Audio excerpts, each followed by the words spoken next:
तो योद्धाओं, राज्य अलंकरण में फिर से शुरू करते हैं। वीर नारायण सिंह सम्मान किसको मिला है? बुडलू राम माथुरा को। शहीद प्रवीर चंद्र भंजदेव महाराजा महाराजा प्रवीर चंद्र भंजदेव सम्मान मिला है विकास कुमार को। महाराजा अग्रसेन सम्मान मिला है सियाराम अग्रवाल को। यति यतन लाल मिला है सम्मान मिला है मनोहर गौशाला खैरागढ़ को।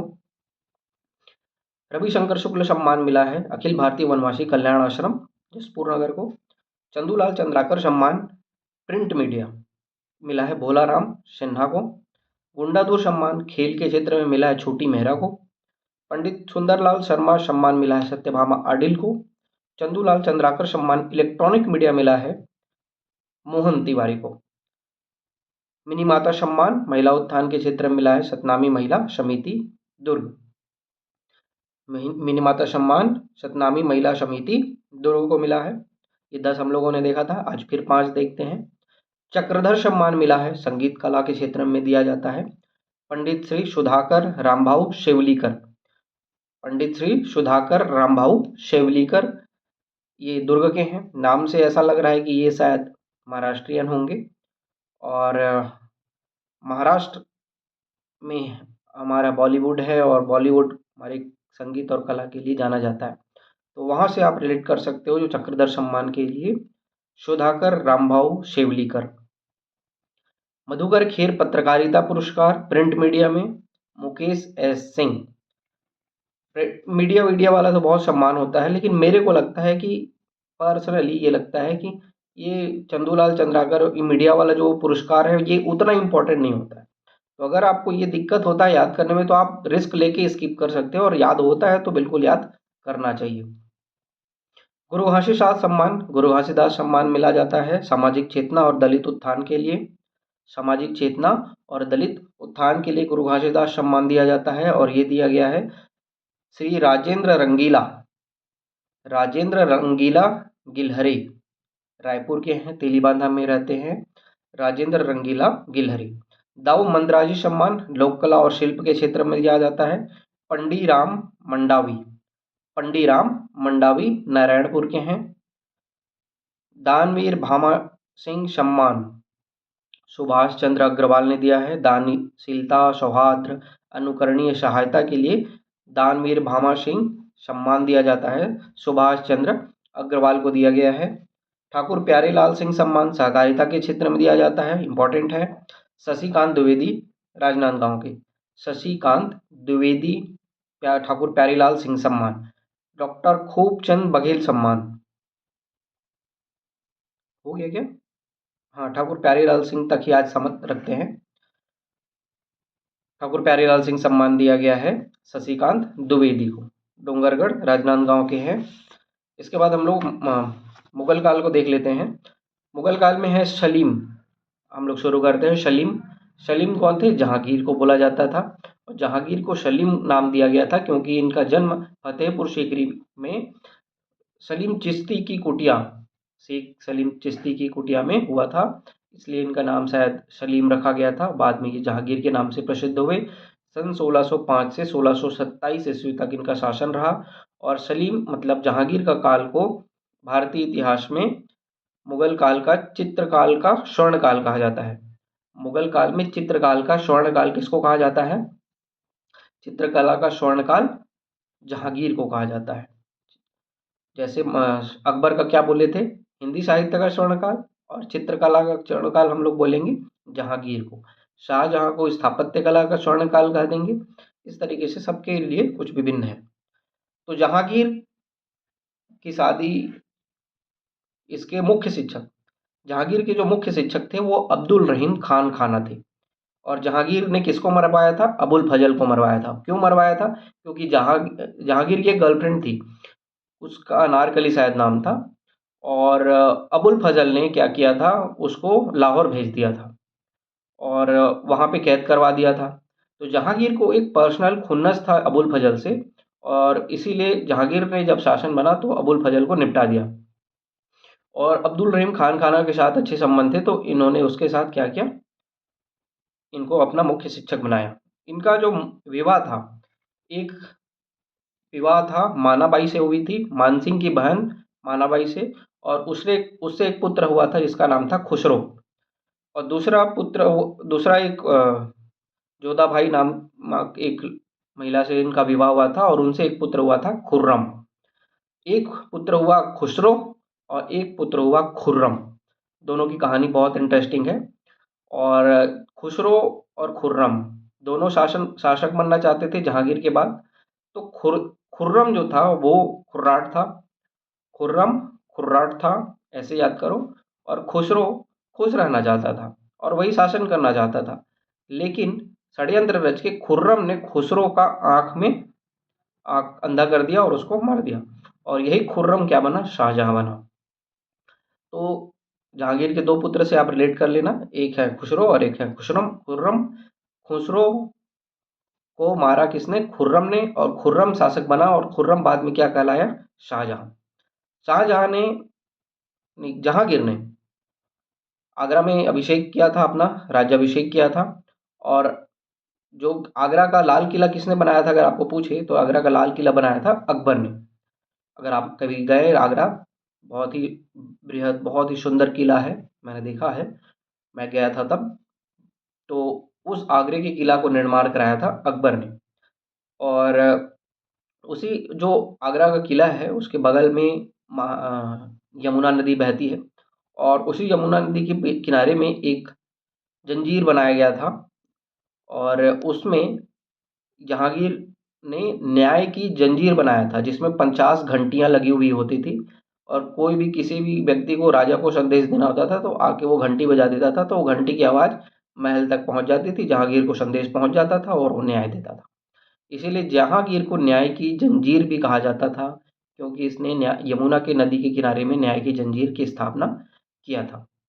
इसके समय में कुछ 12 प्रमुख घोषणाएं करवाई गई थी जिनको आईने जहांगीरी में लिखा गया है। और मैंने बताया इसके दो पुत्र थे, खुसरो और खुर्रम। खुसरो जो था उसकी हेल्प किया था किसने, सिखों के पांचवें गुरु अर्जुन देव ने। सिखों के पांचवें गुरु कौन थे, अर्जुन देव। इन्होंने जहांगीर के पुत्र खुसरो की हेल्प किया था। और इसी जुर्म में जहांगीर ने राजद्रोह का अपराधी घोषित किया अर्जुन देव को और उनको फांसी की सजा दिया गया। तो आप एकदम क्लियर रखना है कि अर्जुन देव की फांसी सिख गुरु अर्जुन देव को फांसी की सजा दी गई थी राजद्रोह के आरोप में। और इन्होंने खुसरो की मदद किया था। जहांगीर के शासनकाल में कुछ ब्रिटिश यात्री आना शुरू कर दिए थे। और हम लोग पढ़ते हैं सर हॉकिंस और सर टॉमस रो, जहांगीर के काल में ही आए थे। 1608 में हॉकिंस आया था। और एकदम स्पेसिफिक याद रखना, पहले आप कभी आते हो, किसी से मिलते हो तो हाय बोलते हो, और जब चले जाते हो तो टाटा बोलते हो। तो हाय जब आपने किसी को बोला तो पहले आया कौन, हॉकिंस। हाय बोला पहले, और पहले कौन आया, हॉकिंस। 1608 में आया होगा और ये कंपनी का प्रतिनिधि था। कंपनी का प्रतिनिधि था, सम्राट का प्रतिनिधि नहीं था। तो पहले कौन आया, कैप्टन हॉकिंस, 1608 ईस्वी में, किसके काल में, जहांगीर के काल में। और उसके बाद 1615 ईस्वी में सर टॉमस रो आए थे। सर टॉमस रो आए थे और ये सम्राट के प्रतिनिधि थे, 1615 में आए थे।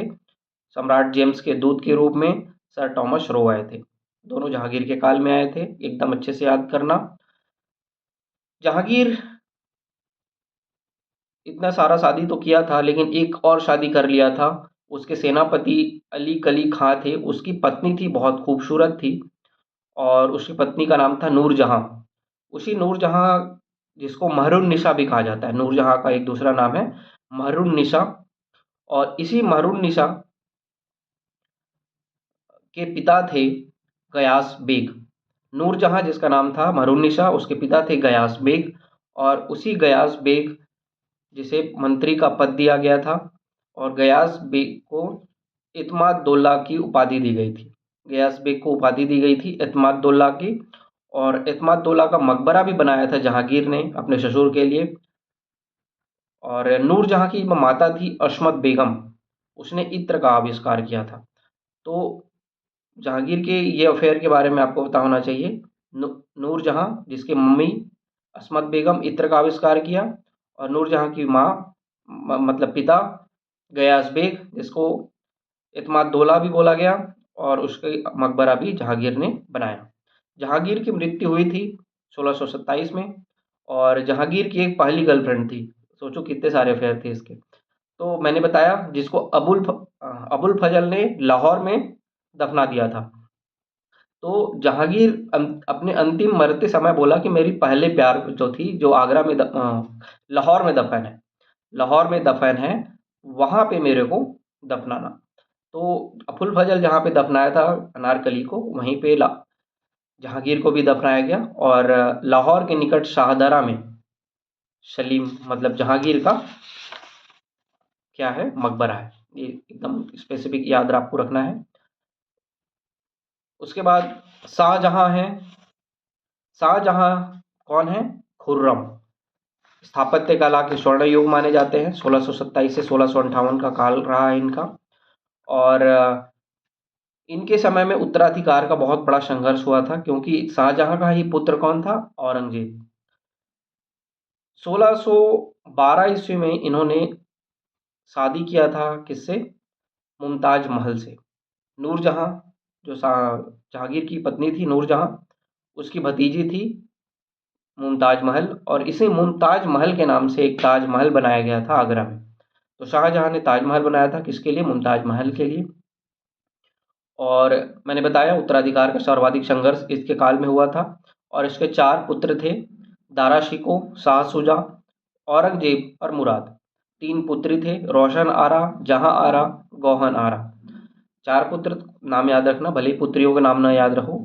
सबसे पहले दारा शिकोह, उसके बाद शाह शुजा, औरंगजेब और मुराद। दारा शिकोह जो थे उसको लघु अकबर कहा जाता है, और ये थोड़े मॉडरेट थे, और इनको इतिहास में बहुत ज़्यादा टॉलरेट या सहिष्णु शासक भी कहा गया है। वेदों के संकलनकर्ता के रूप में भी दारा शिकोह का नाम बोला जाता है। और दारा शिकोह ने 52 उपनिषदों का फारसी भाषा में अनुवाद भी किया था, और इन्होंने एक ग्रंथ लिखा था जिसका नाम था मज्म उल बहरीन। मज्म उल बहरीन मतलब दो समुद्रों का संगम।